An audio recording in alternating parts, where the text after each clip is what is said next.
Bienvenue mes honorables, bienvenue mes petites mains vertes. Alors comme promis, c'est dimanche. Je vous avais dit qu'on serait sur la côte d'Opale. Aujourd'hui, des conditions comme d'habitude assez dantesques. 125 km/h de vent depuis 2 jours. Euh, c'est vraiment, c'est vraiment une région pas facile à vivre. Les gens doivent être vraiment très très forts ici pour survivre parce que sinon, si on aime son confort, c'est pas la région idéale. Je vous avais dit également que j'allais récupérer mes volailles. Malheureusement, j'ai pas pu avoir toutes les volailles. Évidemment, parfois on a des imprévus. Alors, je vais vous montrer. Regardez un petit peu. Un poulet, 4 mois, élevé, voilà, avec du blé, du maïs, 3,8 kg, tué, vidé. Évidemment, on peut pas trouver ça dans le commerce. Hein, c'est un ami qui, voilà, les a élevés pour moi. Et puis une pintade de 2 kilos, voilà, pour Noël. Élevé également aussi avec des bonnes céréales. Voilà, donc maintenant, on se dirige tout de suite dehors. On a fait des avant-trous pour planter nos arbres. On en a pas loin de 7, je crois, 7 ou 8. Le vent va peut-être nous perturber un petit peu, mais bon, on va faire le maximum. Voilà, donc on a nos volailles. On va passer un excellent Noël et puis maintenant on va essayer de sauver ces arbres qu'on a déracinés il y a à peu près 2 semaines maintenant et on va les installer sur notre futur verger. Allez, suivez-moi. Allez les amis, c'est parti. On se dirige tout de suite vers les choses à planter. Alors, comme je vous avais dit, regardez, un figuier, 2 figuiers, 3 figuiers. Bon, on va être honnête, je leur donne pas spécialement des grandes chances de survie, mais les chances sont quand même réelles. Donc on va les mettre de plein vent, on va les mettre dans une situation de martyr. Voilà, ils vont se faire martyriser. L'objectif pour eux n'est pas de me produire des figues, mais des boutures éventuellement et une protection contre le vent. Ici, on a un kiwai rouge, mâle. Le femelle, je ne sais pas où il est, il va falloir que je retrouve peut-être le plastique. Ici, une bouture de vigne. Et cette bouture de vigne, ça fait 1 an que j'oublie de la planter. Et à chaque fois, je reviens ici, elle survit. Donc là, vraiment, elle a mérité eh bien, d'être implantée ici. Il n'y a pas l'ombre d'un doute. Là, c'est pareil.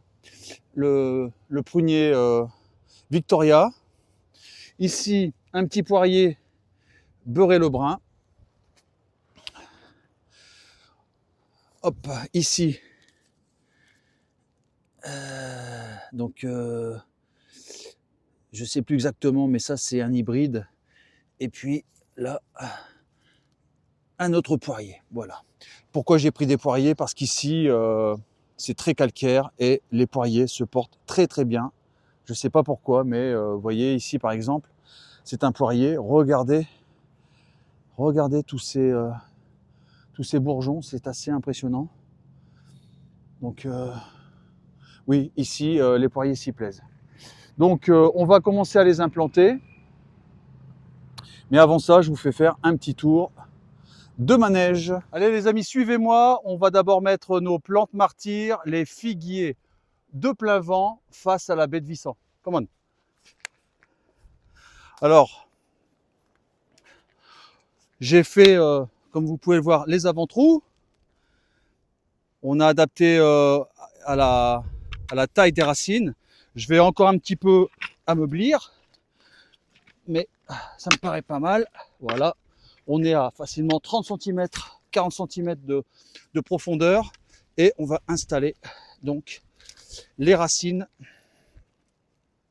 du figuier. Voilà, je le cale un petit peu. Hop. Voilà, on va le caler. Donc l'objectif, je vous le répète, avoir un arbre qui prennent le vent, qui soient capables d'être martyrisés sans broncher. Et puis éventuellement, si vous avez besoin de boutures, eh bien mes petites mains vertes, je vous en passerai. Voilà. Donc vous voyez ici, dès qu'on est à 30 cm, on a la craie. C'est super acide, calcaire, pardon. Voilà. Allez, le premier arbre est mis. Au suivant. Donc là, un autre figuier. Voilà. Ouh. Donc, on va le mettre en largeur. Voilà. Hop, il est calé.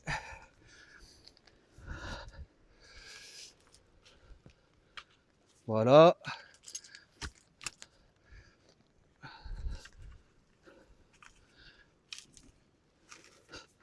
Donc là, ça devrait faire une belle barrière.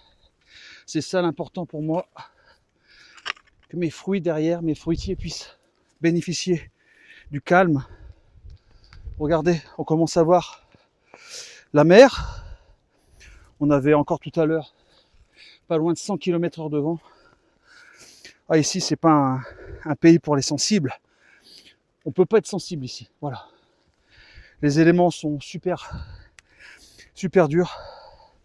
Si on n'est pas capable de supporter ça, eh bien, il faut pas rester ici. Mais sinon, c'est quasiment un pays de rêve pour moi. Allez, on continue. Troisième figuier.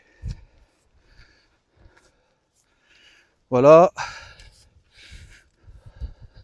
Wouh! Donc là, je le cale à nouveau. Je le mets dans le sens de la largeur. On va le bloquer. Voilà. Maintenant, je finis de mettre le reste. Évidemment, on arrosera tout à l'heure, même si il pleut sans arrêt. On va quand même faire en sorte que la terre se colle bien aux racines. Hop. Donc ici, on est en pente. Hein. Donc des fois, on a l'impression qu'on ne met pas assez de profondeur de terre, mais en fait, c'est l'effet de la pente qui donne cette impression. Voilà. Donc là, un arbre de plein vent qui va protéger tout ce qui est derrière. Allez, on continue.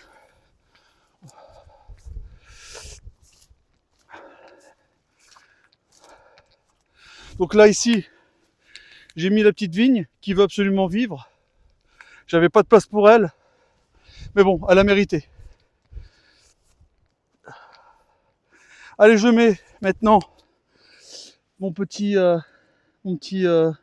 poirier. Donc là, on est pas mal. Hop. Allez. Voilà.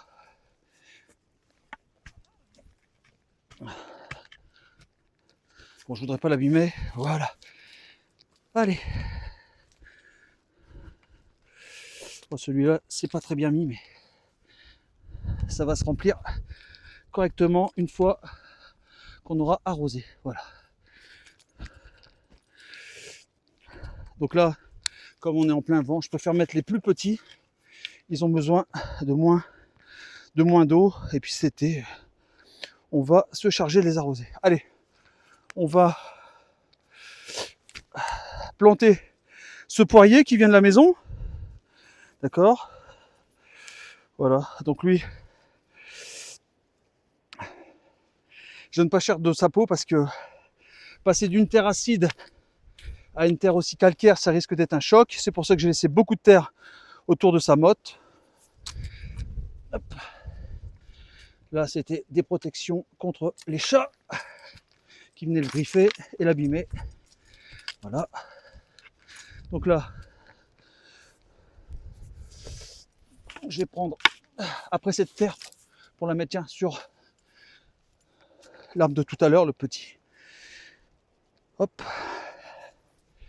Et voilà.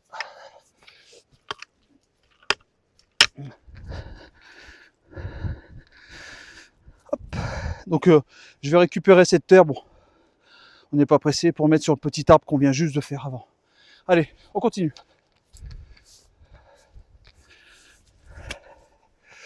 Un autre poirier. Allez, je le cale. Alors ici, ça va être difficile. Très très difficile. C'est très très sec. Les arbres sont en concurrence directe avec les pruneliers. Voilà.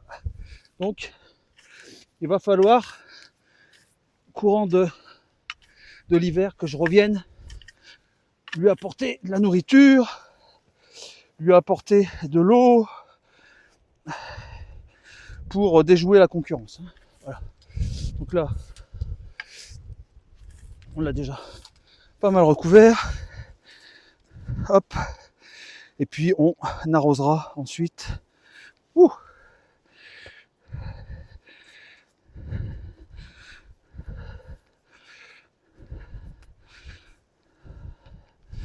Voilà.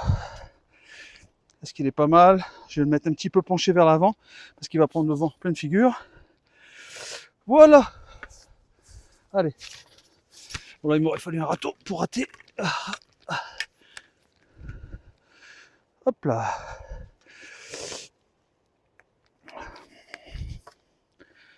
Voilà. Allez. On poursuit. Comme je vous disais, le clou du spectacle.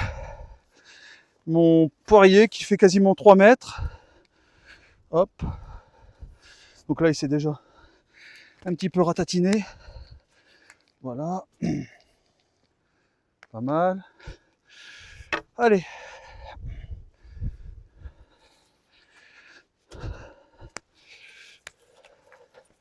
Donc là, il est vraiment protégé des vents. Je vais essayer de lui trouver une petite place sympatoche.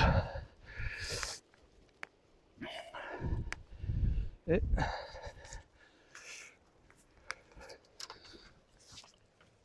voilà. Hop. Il devrait tenir maintenant. Encore.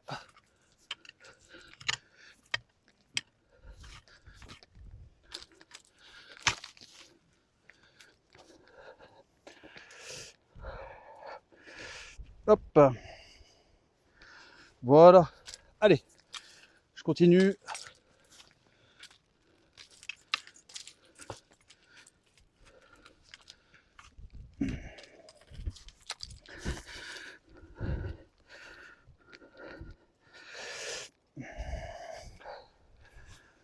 Je viendrai mettre un petit coup de râteau ensuite pour ramener le plus de terre possible.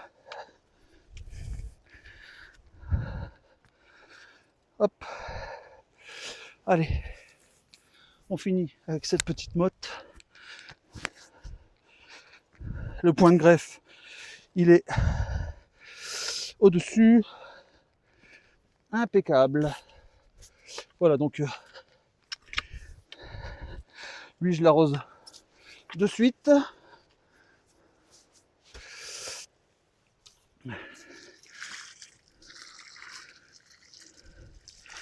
Voilà, ça va me permettre de pouvoir tasser au mieux. Et voilà. Allez, je poursuis. Ah, c'est du sport. Hein. Voilà. Donc la kiwai rouge. Malheureusement, je ne pouvais pas le garder à la maison. On a le mâle qui est surdimensionné, la femelle qui est minuscule. Donc là, on va tout de suite s'occuper du mâle. Voilà. Hop. La terre qui est à 3 km.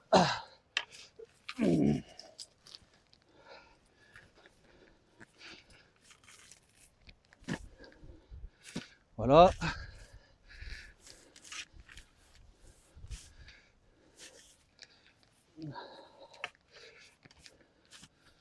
Donc après, ça va se tasser. Je me fais pas spécialement de soucis. Voilà.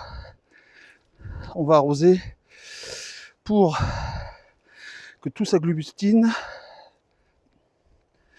Oh, je suis en train de respirer comme un cochon. Et voilà. Je viendrai faire le complément en terre, hein, terre de bruyère, compost. Aujourd'hui, j'avais pas tout mon temps, il fallait que je passe à l'action. Donc, ça y est, ils y sont et on peaufinera dans les mois qui arrivent. Voilà, allez. J'ai la goutte au nez. On met la femelle. Ouh. Donc là, hop, elle est plantée assez profond. Hop.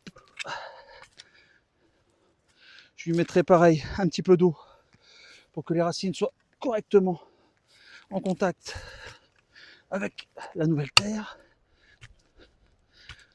Voilà.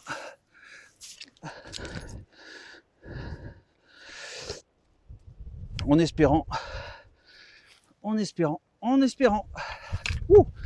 Oh, ça c'est vraiment glissant. Hein.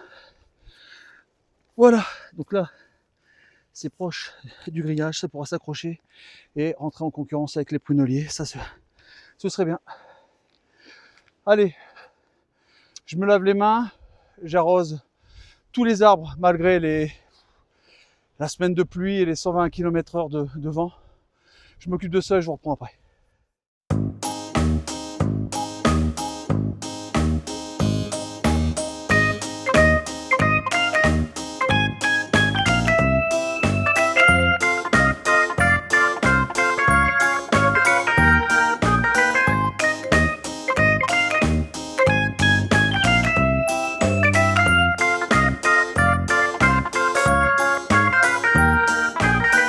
Voilà les amis, c'est le moment de se quitter. J'espère que vous avez kiffé autant que moi. C'était une journée très difficile parce que forcément le vent, 120 km/h de vent, la pluie, etc. On a dû s'arrêter plusieurs fois. C'est non sans peine que je vous dis qu'en fait mes 200 mètres carrés ont été totalement remplis. Je ne mettrai plus de nouveaux arbres fruitiers. Évidemment, si un arbre fruitier meurt, peut-être que j'y réfléchirai. Mais là, ça y est, on a assez. On a au moins 5 ou 6 poiriers, autant de pommiers, des cerisiers, des pruniers, comment on appelle ça, un peu hybrides, noisetiers, fruits à coque, etc. etc. Kiwai, je pense qu'on a fait un peu le tour. Donc ça y est, c'est fini. On va maintenant leur donner beaucoup d'amour. On va les nourrir tout le long de l'hiver. On reviendra mettre de la terre de bruyère peut-être pour limiter le côté calcaire et puis les nourrir au fur et à mesure. Là, vraiment, l'urgence pour moi, c'était, puisque j'ai pas non plus un temps infini, c'était de les implanter au plus vite avant la nouvelle année. Et puis on se donne rendez-vous peut-être au début du printemps, voir les premières fleurs. Les premiers bourgeons et puis les premiers insectes, etc. Et puis j'espère goûter devant vous les premiers fruits. Voilà. Je vous embrasse très très fort. Si vous avez aimé, évidemment, je compte sur vous pour liker, partager, etc. Ça me fait super plaisir. Et surtout, venez voir les photos un peu sorties du contexte, mais les photos que je mets sur Instagram. Vous me verrez d'une autre façon. Voilà, on continue notre aventure. On a récupéré des jardins, des terrains dans des états de pollution assez dramatiques, assez tristes. Et on va en faire des havres de paix. Je vous embrasse, à la semaine prochaine.